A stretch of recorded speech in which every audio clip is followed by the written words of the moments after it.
Hello दोस्तों, नमस्कार। स्वागत है एक और शानदार वीडियो में। यूपीएससी के इंटरव्यू चल रहे हैं, हम लगातार कवर। सर अभी इंटरव्यू देख के आए हैं, जानेंगे आज का इंटरव्यू का एक्सपीरियंस कैसा रहा सर का, और साथ ही साथ इनकी जर्नी के बारे में बात करेंगे। तो सर स्वागत है हमारे यूट्यूब पर। वेलकम, थैंक तो यू। थोड़ा अपने बारे में बता दीजिए, आपका नेम, एजुकेशन बैकग्राउंड। मेरा नाम मुकेश कुमार है, मैं मधुबनी बिहार से हूँ और मेरा गांव का नाम जोखी है और मेरा ये प्रथम प्रयास था। मेरी माध्यम हिंदी है और मेरा ऑप्शनल हिस्ट्री है। हिस्ट्री है।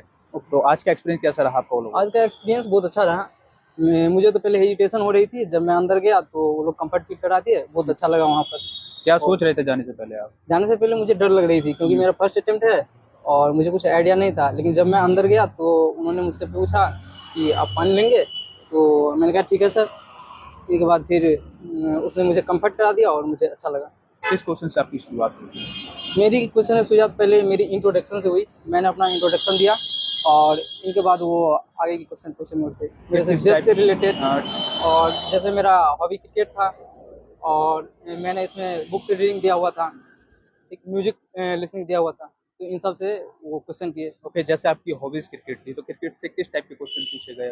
क्रिकेट से आईपीएल से रिलेटेड क्वेश्चन एक दो पूछे गए और इंटरनेशनल क्रिकेट से रिलेटेड क्वेश्चन पूछे गए थे। और डेप्थ से किस टाइप के क्वेश्चन पूछे गए थे? आपकी सिटीज या फिर? डेथ से वो मेरे, जैसे मेरा होम डिस्ट्रिक्ट मधुबनी है तो वो मेरे डिस्ट्रिक्ट से रिलेटेड क्वेश्चन किए हुए थे और मेरे डिस्ट्रिक्ट से पूछे थे कि कुछ प्रसिद्ध व्यक्तियों के नाम बताए आप, तो मैंने बताया था। करंट अफेयर से किस टाइप के क्वेश्चन? करंट अफेयर से क्वेश्चन थे, अभी बिहार बीपीएससी में बीपीएससी को लेकर के प्रोटेस्ट चल रही है तो इसी को लेकर के क्वेश्चन था। इसमें ये क्वेश्चन था कि आप ये स्टूडेंट का प्रोटेस्ट, राजनीतिज्ञों का प्रोटेस्ट हो रहा है, राजनेताओं का प्रोटेस्ट हो रहा है या स्टूडेंट का प्रोटेस्ट है, इसके बारे में आपकी क्या राय है? तो मैंने अपना राय उस पर रखा। ओके, आपको कोई सिचुएशन बेस्ड क्वेश्चन दिया? नहीं, ऐसी कोई नहीं, सिचुएशन बेस्ड कोई क्वेश्चन नहीं आई मेरे से। ओके, आपके ऑप्शन से कोई क्वेश्चन इसमें लिया गया था क्या? हाँ, ऑप्शनल से कुछ क्वेश्चन पूछे गए थे। किस टाइप के पूछे गए थे? ऑप्शनल से वो गुप्त सम्राट से ऐसे कुछ क्वेश्चन पूछे गए थे और मुगल सम्राट से कुछ क्वेश्चन पूछे गए थे मेरे से। ओके, इसमें आपको कितने क्वेश्चन के आंसर आप नहीं दे पाए थे, इसमें आपको सॉरी बोलना पड़ा? मैं सर 2 से 3 क्वेश्चन में सॉरी बोल पाया, ओके। नहीं तो मैंने लगभग 100 क्वेश्चन का आंसर दिया। क्या लगा आपको? पैनल बोर्ड का जो माइंडसेट था, क्या पूछना चाह रहा था, क्या मतलब क्या बोलवाना वो चाह सर पूछना ये चाहते हैं कि यानी वो कितने ईमानदारी से जवाब दे पाते हैं रहा था? और वो आपकी पर्सनैलिटी को देखते हैं। ओके। ऐसे जैसे मॉक इंटरव्यू देते हैं उससे बहुत यहाँ पर कंफर्ट फील कराते हैं। मॉक इंटरव्यू थोड़ा स्ट्रिक्ट होते हैं और यहाँ पर मुझे बहुत अच्छा लगा। ऐसी कोई बात नहीं है, मैं दोनों तरह की सिचुएशन के लिए तैयार हूँ। दोनों तरह की सिचुएशन तैयार। हाँ। ओके, यहाँ पर बात करते हैं, आपका ये फर्स्ट अटेम्प्ट था और आपका हिंदी मीडियम। फर्स्ट टाइम में हिंदी मीडियम से यहाँ पर पहुँचना बहुत बड़ी बात होती है। Yes sir. तो क्या आपकी अप्रोच रही थी प्रीलिम्स को लेकर? सर प्रीलिम्स को लेकर के मेरी अप्रोच ये रही थी कि मैंने अपनी यूपीएससी की जर्नी, पहले यूपीएससी की तैयारी प्रिपरेशन नहीं करी थी। मैं मुख्य रूप से यानी गवर्नमेंट जो एग्ज़ाम होती है, एसएससी वगैरह, इनकी तैयारी कर रहा था। मैं एसएससी सीजीएल का प्रॉपर स्टूडेंट था, उसका तैयारी कर रहा था। लेकिन जब मेरे पिताजी की तबीयत खराब हुई और मेरे पिताजी ने एक बार बोला था कि तुम यूपीएससी की तैयारी क्यों नहीं करते, तो मैंने कहा कि यूपीएससी का सिलेबस बहुत वास्ट होता है तो मैं इसके लिए शायद एलिजिबल नहीं हूँ। तो जब मेरे पिताजी की तबीयत बहुत ख़राब हो गई तो उन्होंने एक बार बताया कि दिल्ली के जो सीएम है अरविंद केजरीवाल जी, वो यूपीएससी से चुन करके आए हैं। तो मुझे लगा कि शायद मुझे भी यूपीएससी की तैयारी करनी चाहिए और विगत वर्षों मेरे पिताजी का देहांत हो गया 8 फरवरी को और इसी इसी ईयर में 2024 में 27 दिसंबर को उनकी बरसी हुई थी। ओके, तो जैसे आपने बोला, तो क्या आपने जब स्विच किया एसएससी से?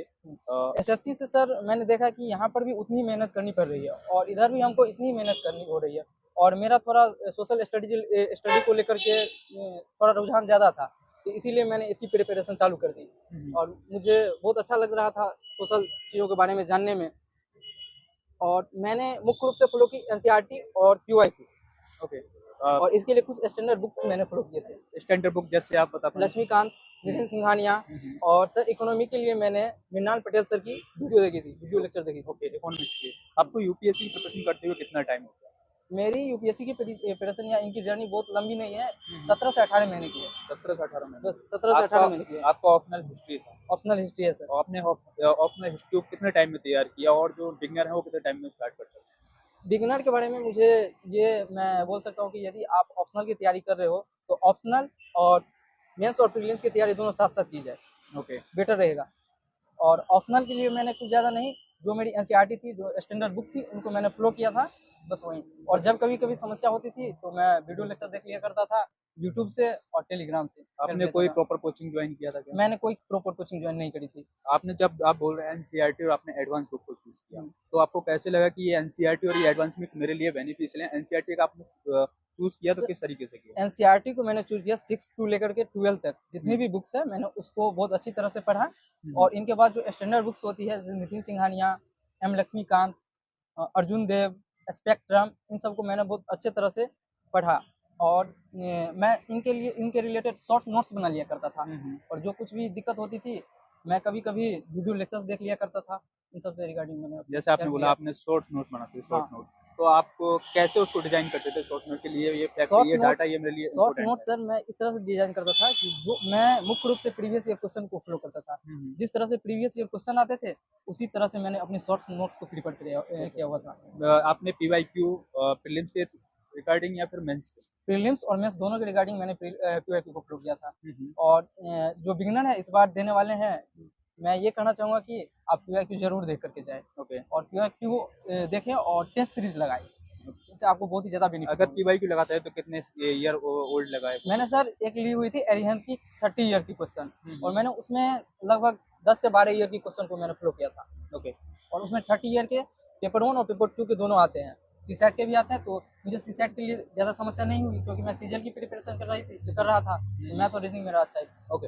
आपने जस्ट एनसीईआरटी से नोट्स बनाना शुरू किया, तो एनसीईआरटी क्या लगा कि आपके प्रीलिम्स या मेंस में बेनिफिशियल रही? अगर आपको लगता है कि अगर एडवांस बुक पढ़ता तो अभी मैं ये कर पाता था? बहुत ज़्यादा एनसीईआरटी बहुत ही बेनिफिशियल है सर। और जो भी बिगिनर है उनको शुरुआत ही एनसीईआरटी से करनी चाहिए। जो आपके बेस को मजबूत करता है उसको बनाता है। और इसके बाद आप स्टैंडर्ड बुक पर जाइए। ओके। बहुत सारे एस्पिरेंट होते हैं कि एनसीईआरटी को एकदम पढ़ के रंगीन कर देते हैं, कई बार मतलब रीडिंग करते हैं। आपने एनसीईआरटी को कितने टाइम में और कितनी बार रीडिंग किया? मैंने सर मैक्सिमम टाइम करने की कोशिश की। लगभग मैंने 3 से 4 बार एनसीईआरटी को कवर किया है। कितना टाइम लगा? लगभग मुझे 6 से 7 महीने मैंने एनसीईआरटी को कवर कर लिया था। तो और इनके आपने बाद उनसे रिलेटेड मैंने शॉर्ट नोट्स बना लिए थे। हुँ, जो मुझे लगता था कि ये बेनिफिशियल है मेरे लिए, मैं शॉर्ट नोट्स बना करके और आगे की प्रिपरेशन कर रहा था पीवाईक्यू से रिलेटेड। मैं हमेशा कहता हूँ और मैं हमेशा पीवाईक्यू को ही फॉलो करता हूँ। ओके। यहाँ बात करें आपको निबंध को लेकर, तो आपने निबंध को कैसे तैयार किया? कहाँ से उसके आपके रिसोर्स रहे? निबंध को लेकर के सर मैंने केजीएस की एक बैच ली हुई थी। हुँ। और उनके बैच को मैंने फॉलो किया हुआ था। और कुछ मैं पहले से लिखता था पीवाईक्यू को देख करके और सेल्फ से उनको डिजाइन करता था। जो एस्पिरेंट 2025 को टारगेट कर रहे हैं, उनके लिए क्या कहना चाहेंगे? किन-किन पॉइंट को आप ध्यान रखें और क्या करना और चाहिए आप? जो स्टूडेंट 2025 के लिए प्रिपेयर कर रहे हैं उनके लिए यही है कि वो पीवाईक्यू को फॉलो करें। पहले एनसीईआरटी को देखें, इसके बाद पीवाईक्यू पर जाए। और जितना आपने अभी तक पढ़ा है वो सफिशिएंट है। और आगे की प्रिपरेशन पीवाईक्यू के अकॉर्डिंग करें और मॉक्स लगाएं। Okay sir, thank you so much and I hope आपका फाइनल लिस्ट में नाम हो। तो आई होप गाइस आपको वीडियो काफ़ी पसंद आई होगी। अगर आपका कोई डाउट होता है तो कमेंट आप कर सकते हैं, जो कि नेक्स्ट कैंडिडेट होगा उससे वो क्वेश्चन पूछा जाएगा। Thank you so much.